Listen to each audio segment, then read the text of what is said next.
Welcome to The Daily Grind, a Bluff City Media daily podcast. Stepping up to the microphone is your host, Luke Hatmaker. Grab your favorite morning brew, and let's get to the show.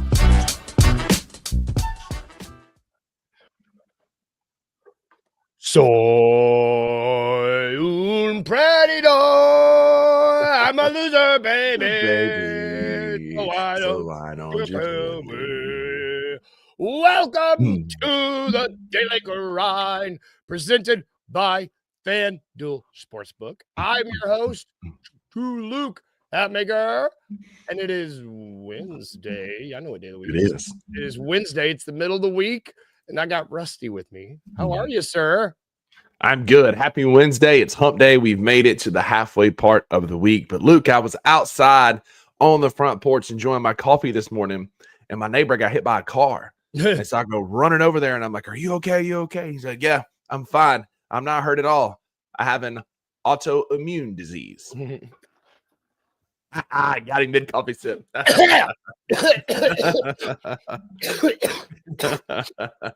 one almost just came right out. It's been my first spit take on the Daily Grind. Like, I made you laugh, made you cough loud, but I've yet to get a spit take. That is my new goal. That was like coffee in my mouth. I was like, I don't know what to do here.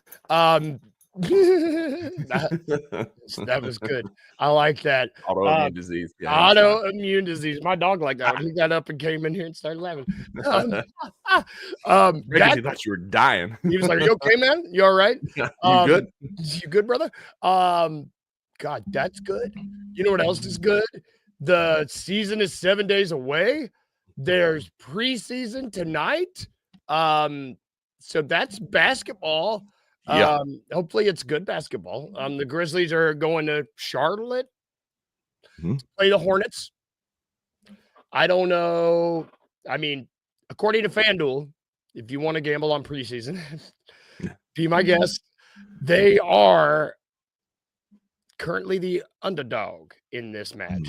The Grizzlies are, that is. The Hornets are favored by 1.5.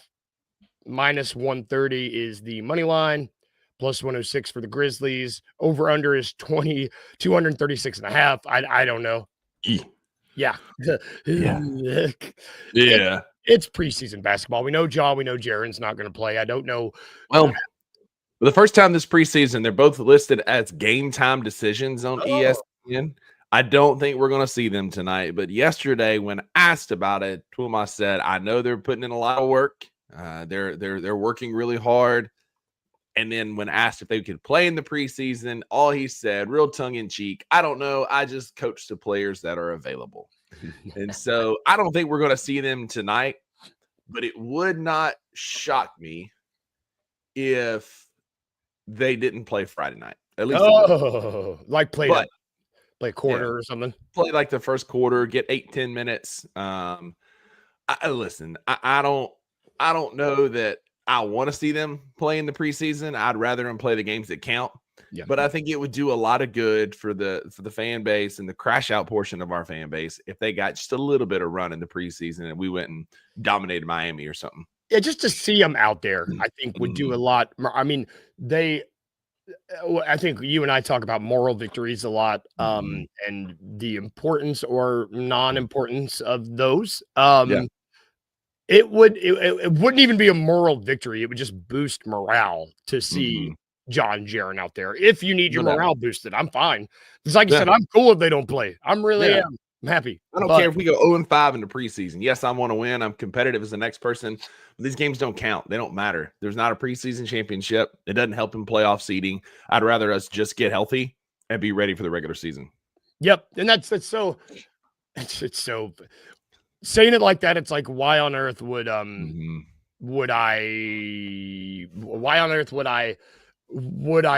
care so much? Because it's like, it doesn't help us. It really doesn't.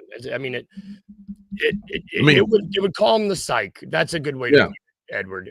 Shout out Keelan and Jalen in the comments for again, like I don't think that them playing is going to do anything for team morale, but I think it would boost the fan base just to see our guys back out there. You know, on yesterday's Two Buck Sports show, I played the clips of Ja and Jaren getting run in the gym, Ja getting shots up, Jaren actually playing 5-on-5.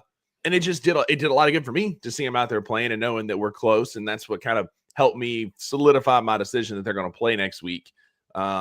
Just reading the tea leaves. So, I mean, again, like if they don't play, it's fine. But if they played a few minutes on Friday night, I don't want to see them play tonight in Charlotte. But if they played a few minutes on Friday night, that'd be fine. Yeah.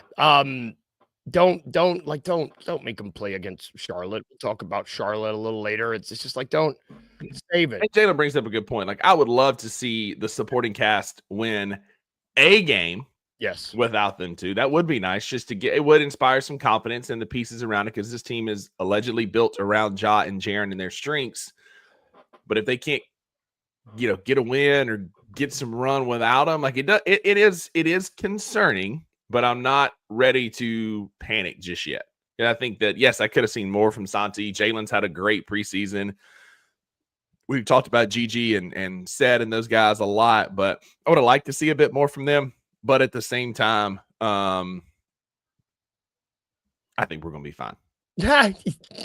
It's the nicest way to say that. It's like, I really, and I really don't think that I don't think we've got blinders on. I do think we're going to be fine. I do. Yeah. Cause Ja makes everybody better. Jaren makes everybody around him better. Like when you've got two all-star caliber players who haven't played yet, you've got Brandon Clark, who's one of your hustle energy guys. He hadn't played yet either. Like you're seeing some young guys who aren't ready to lead a team yet. Is more what I'm seeing. They're not ready to be showcased and be the guys. But if they can fill in around John Jaren, then that's all I'm asking them to do. Well said. Well said. I don't want to belabor that point anymore, but I think it's a good way to. I think it's a good way to end it. Well, go Grizz, get a win. That's all I'm saying. Yeah, go beat up on teams that you should be better than, even without John Jaren. That's it. It's fine. Speaking of John Jaren, well, speaking of one of them too, I want to bring back a little segment we like to call "Would You Make That Trade?" It's where we talk about a trade that we have seen in the interwebs, in the deep recesses, what pick a word, or on Bleacher Report where this one was. So yeah, your boys at Bleacher Report. Would you make this trade? Ja Morant for Terry Rozier, Jaime Jaquez Jr. Kasparas Yakachunas. Hey, well, not bad. Close. A 2030 first and a top 5 protected 2032 first. Would you like the long answer or the short answer? Let's do both. Let's do the short answer first. Hell no. Hell no. Yeah, Jalen. No, absolutely not. Hell absolutely no. not. I don't. I mean, that's giving away a superstar, when healthy, a top 7, 8, 10 player in the league away for basically peanuts. A washed up Scary Terry, Jaime Jaquez, who just rebounds, Yakachunas, we don't really know. And then more youth. Like, this is people who are bored and ready for the season to start. And Edward 2032. So a 5th grader. We're trading Ja Morant for a 5th grader. That's really good. And I am 100% team Jalen here. No Ja trade under any circumstances. Under any circumstance. He ain't going nowhere. Like Sane and I talked on his show a couple weeks ago, like Ja representing himself further solidifies that he's going to be a Grizzly for life because he's not going to be listening to offers from other teams. Like, Ja Morant is a Grizzly for life. No matter how much the bums at Bleacher Report or ESPN want to move guys out of small markets to places like Miami and Boston and Oakland, for Golden State, he ain't going nowhere. And this trade does nothing for the Grizzlies. Nothing. No, and it's funny too. I mean, you don't want to say tone deaf, but if you just scroll down like one more slot, they use the exact same single trade idea, same trade package for Zion. It's the exact same. I think they add one more pick. It's just kind of lazy. And it's just like the narrative of getting these guys out of these small markets to big markets is just so stupid. It's stupid. Can we just play basketball? Like, I'm over all these trades and rumors and rankings and lists. Like, I'm just ready for real basketball to start on October the 22nd. Yep. I'm with you. I'm just like, I'm ready to That's it, man. We're getting to the point where these like the pieces that are coming out are like not even well researched and not even well thought out. You can't even call them think pieces anymore because they're just brain dead. Like there's nothing to think about in that trade. It's stupid, and we're not giving away a generational talent for a bunch of a has-been, a bunch of middling bums, and a fifth grader, as Edward said. Yep, fifth grader. And brother, it's gonna if there was a trade for John Morant, it's gonna take all the unprotected top fives, not a protected top 5 fifth grader. Yeah, it's like really that pick. I don't know. But just know that's not me advocating for it because it ain't happening. No. I think everybody from here to everyone in the state of Tennessee, from me to you, if we were to line us all up, it would all be hell no, hell no, hell no, hell no, hell no, like just hell no. Yeah, for some bums. Jalen, you're right, man. It's never like, not that there is a good trade, so don't hear what I'm not saying, but it's never like John Morant for Trae Young, or like it's never like a trade for a good player. It's for the Dalton Connects of the world, right? It's for these bums, like guys that just don't play or that are washed up, or like basically thinking that we're ignorant here in Memphis just so you can get another guy in a big city. Yeah. This is a good. I want to take a break here because I want to talk. Let's take a quick break because we're about to start talking about the bums of the league. We're mentioning before we get into that conversation. I do want to take a quick break. So we're going to take a quick break, and when we get back, we are going to talk about losers. Right after this break.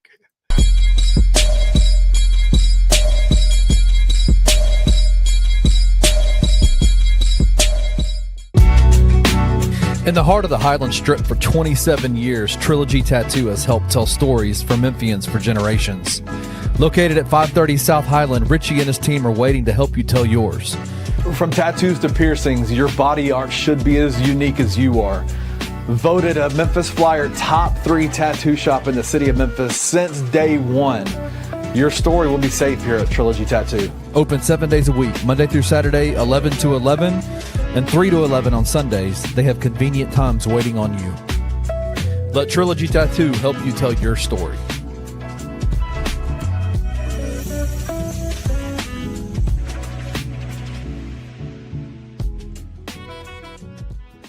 Also, I need to say this to Arkansas fans. Please don't advocate for Bobby Petrino to get that job back. Have some damn self-respect. They already are. Respect for yourself, brother. Please. I've read so many reports. I've talked to some people behind the scenes, and it's a real thing. It is. It's very It has possible. momentum. Look outside. Look outside before you even think about hiring Bobby Petrino. But I'm scared they're just gonna hop right back into that. After a decade ago, this guy was making a mockery. Yeah, mockery of your program. I just think you need to have a little more self-respect in that. But hey, winning cures all, to be honest. So, especially when you got a coach that's just a short drive down I-40 that you can come calling on. But I'll leave that alone. There's too much momentum. Where there's smoke, there's fire. There's too much momentum for Bobby Petrino to get that job. And there's rumors of 25-30 mil in the NIL fund. The coffers are going to cough up to make this Arkansas team good again.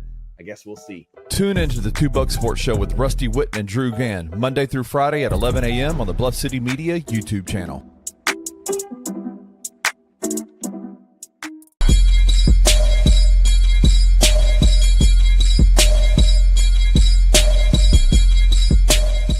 And we are back.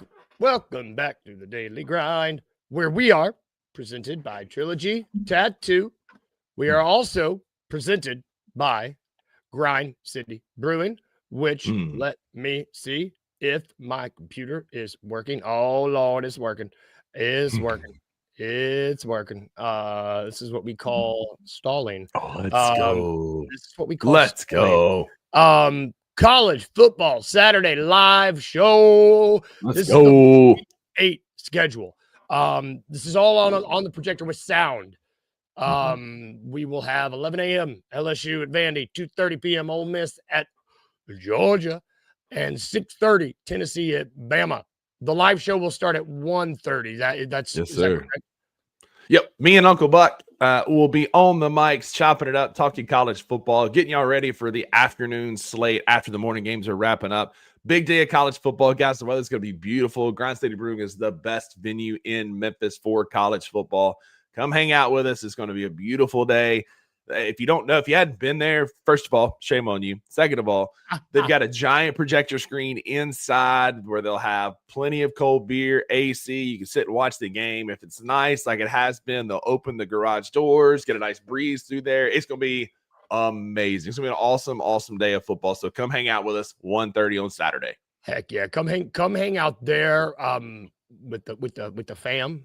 The fam. Come hang out there. And then while you're there, maybe place some bets, because we're also presented by FanDuel Sportsbook, which if you want to head on over there and join us, we are going to be talking about the NBA's bottom-most rung teams really quick.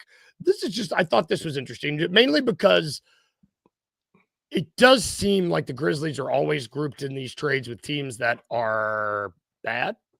It's like it seems in all these theoretical trades, the Grizzlies are always the team that's sending their superstar to a team who needs a superstar, and we're getting some bums. Yeah. We're also playing one of these teams that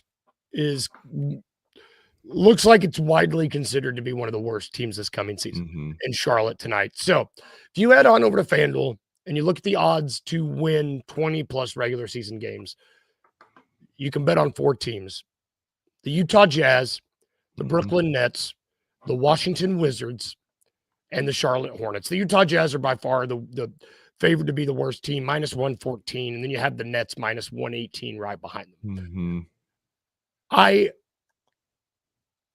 Are these two? So we talk about loser franchises. To me, loser franchises feel so harsh, but the Jazz and the Nets right now to me seem like they're in a class of their own, where it's like, what are we doing?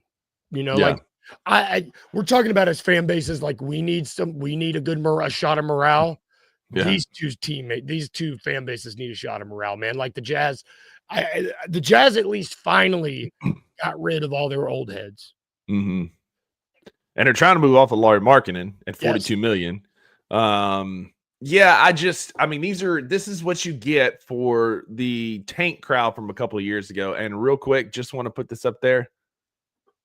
Yes.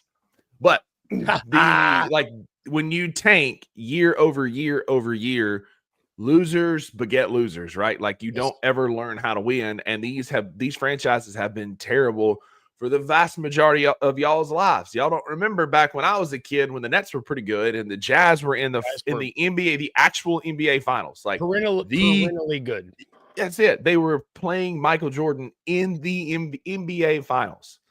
But it hadn't been that way since a lot of y'all were born.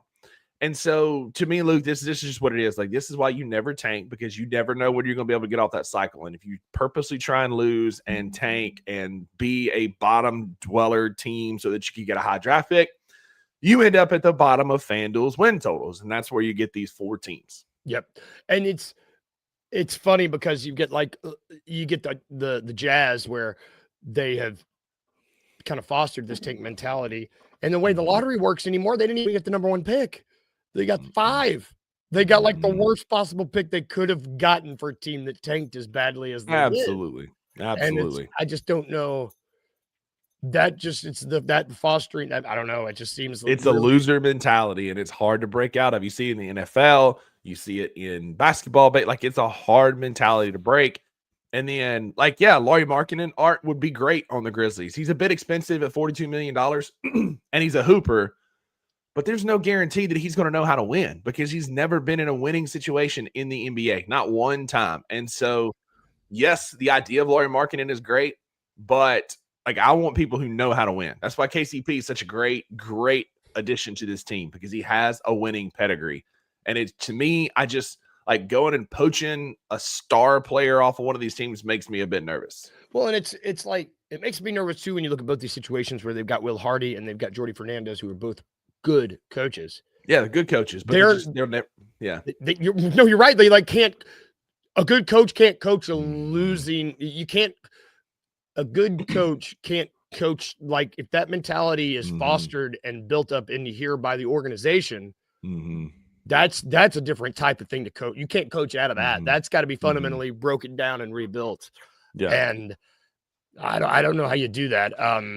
And Edward brings up a good point here. He says we are still learning how to win, and I'll push back on that a little bit. Like, we know how to win in the regular season. Like, we've done that. We've been the number 2 seed in the Western Conference. We have ran the table in the Western Conference in the regular season. Our next step of maturation and growth is postseason wins, right?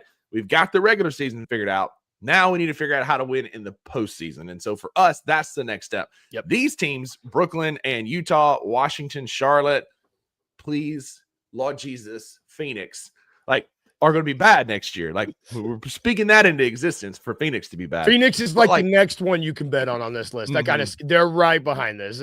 Exactly. But like, those teams, they're still learning how to win 20, 25 games, win consistently, play with pride. Yes, Ace Bailey is a great first round talent, Art, but like, they don't know how to win in the regular season to get to the playoffs. We can get to the playoffs. Like Jalen said, we can stay healthy. That will be our next phase of maturation, right? We've won a playoff series with Ja and Jaren and BC, that team back in 21-22, beating the Timberwolves. But we've got to figure out how to stay healthy and win in the playoffs. It'll be the next phase of our maturation, while these teams are just trying to figure out how to win 20 games. Yeah. I mean, they're just trying to not. I mean, that's a low bar, man. That's just such a low bar to win more than 20 games. It couldn't be us. Yeah. God, I'm glad that it's not us.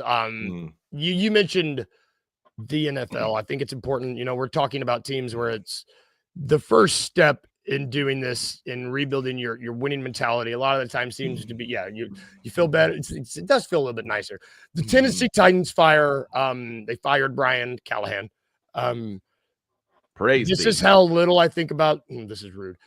I've had to check myself on what his first name is every time I've said it. I'm like, is it Bryce? I don't know. It's such a, he was, I love that Tennessee got in front of this because he was about to get embarrassed this weekend. You can't get him. They got ahead of the embarrassment by firing the head coach, which is really funny to me. We're going to get embarrassed regardless. Mike Vrabel is out for blood. Yeah. But what they didn't want, and this was something I saw on X the other day, if Mike Vrabel, which then it's not a big if, it's more of a when Mike Vrabel beat Brian Callahan in Nashville this weekend, he would have more wins as an opposing head coach in Titan Stadium than Brian Callahan did as the head coach of the Titans in his 2 seasons. And so absolute embarrassment, absolute joke, completely just lost, clueless as to what to do. You got players. Yeah. You got players who are just coming out and just saying, like, Cam Ward saying that we asked.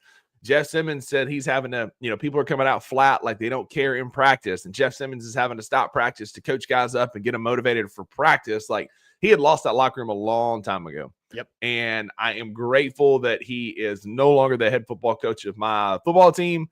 And it feels like we can finally turn the page. Now, we got a long way to go. Cam Ward still has no offensive line, no real weapons to speak of. So a lot of work needs to be done.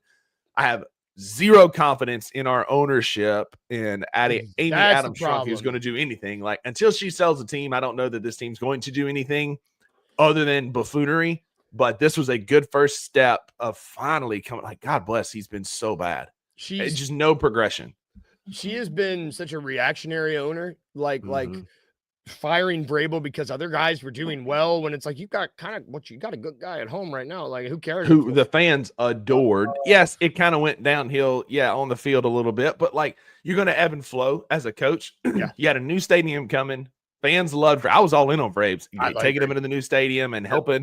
Yep. And you see what he's doing now in New England. Guy's a winner. You give him the right pieces and he wins. Yep. I think they're going to lap the Titans this weekend. Like, there's always that like resurgence of a team playing well when their coach gets fired. Like, you see that they'll play better.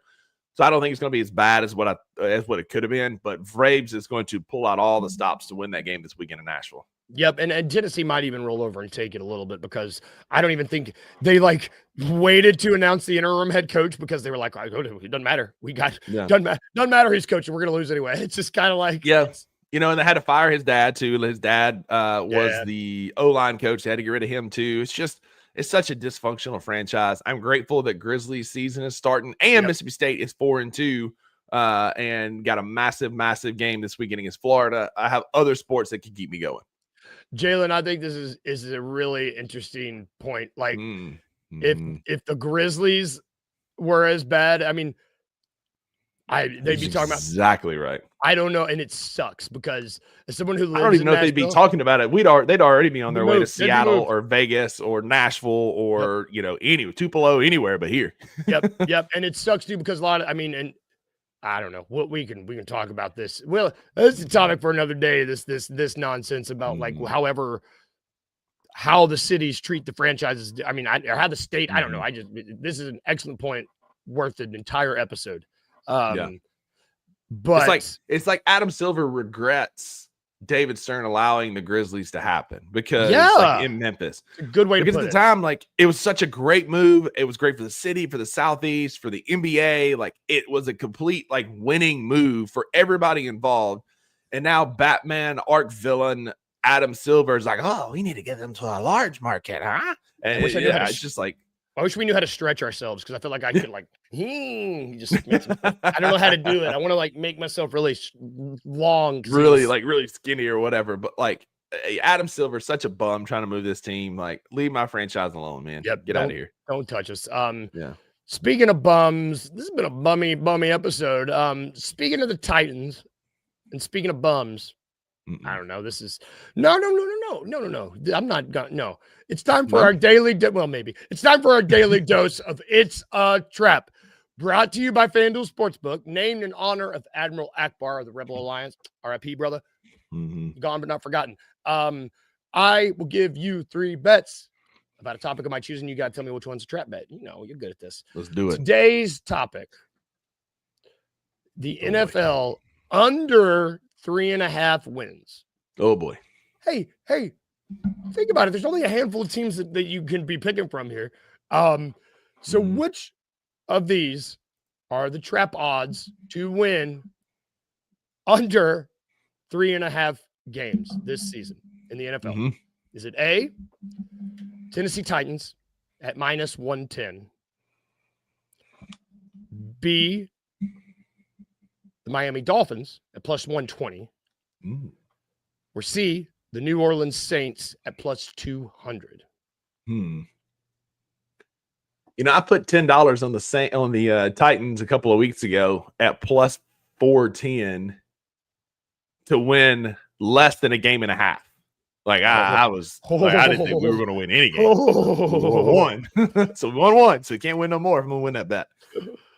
It feels like we should be minus odds under 3.5. The Saints at +200 also feels quite appropriate. Haven't the Dolphins won 3 games already, or have they? I don't know how many games they've won. That'd be plus odds. I don't know. I feel like I'm gonna go. I don't think it's right, but I'm gonna go with the Titans. I'm gonna roll with the Titans as a trap. I got you. So the Titans are favored. You were right. You tricked yourself. Titans are the Titans -110 to win. They're still right. I wonder, your bet's probably still pretty good. New Orleans Saints are +200. They have the best odds to lose of all the NFC teams. The Jets are +120. I think the Dolphins have won 2 or 3 games. They've won 2. So, they've won or won. They've either won 1 and could have won 2. The Dolphins aren't playing like a team that they try for some reason. They're trying, but the Jets are bad. The Jets are winless, and they still have better odds than the Titans to win more than 3.5 games, which is really sad. I saw something the other day because Aaron Glenn for the Jets and Mike McDaniel for the Dolphins love to wear those capri pants. Joggers. You have to be able to win. You can't wear Capris and not win football games, right? No. If you're going to wear Capris, you've got to have a winning football team. Otherwise, you just look silly. And I think it's what and now that I remember that now, it's something like these guys wearing these pants have a combined 1 win in the NFL, and that's the 1 win by the Dolphins. That's what it was. It's like there's a reason that Bill Belichick got away with wearing a cotton trash bag for as long as he did. It's because he won. You gotta win. You can wear whatever. You can wear whatever you want if you're winning. But currently in the NFL, dudes who wear Capris are 1-11 on the season. Yeah, and you know what? Shout out Capris, but I'm not an NFL coach. You know what? I'm allowed to wear Capris. You don't see anything. It's fine. I'm wearing jeans today, but that's not your. I digress. That's gonna do it. I'll wear joggers, but I ain't wearing no Capris. Capris. I'll just roll my pants up if I need to. If I'm worried I'm gonna get my pants wet, I'll just roll them up. I don't know. That's another. We need a whole episode to talk about Capris as well. But that's gonna do it for our show today. Thank you guys for tuning in. Thank you, FanDuel. Thank you, Grind City Brewing. Thank you, Trilogy Tattoo. $2 today at 11, staying at 1. We'll be back tomorrow. Watch the Grizzlies tonight. Go Grizz. And if we can leave you with anything today, anything at all, remember these 2 things. Number 1, be a little weird. And 2, remember to smile. Bye, guys. Have a good day. We'll see everybody tomorrow. Thank you for listening to The Daily Grind. If you enjoyed this episode, leave a rating and a review wherever you download your podcasts. Also, like and subscribe to Bluff City Media's YouTube page. We'll see you back here next time.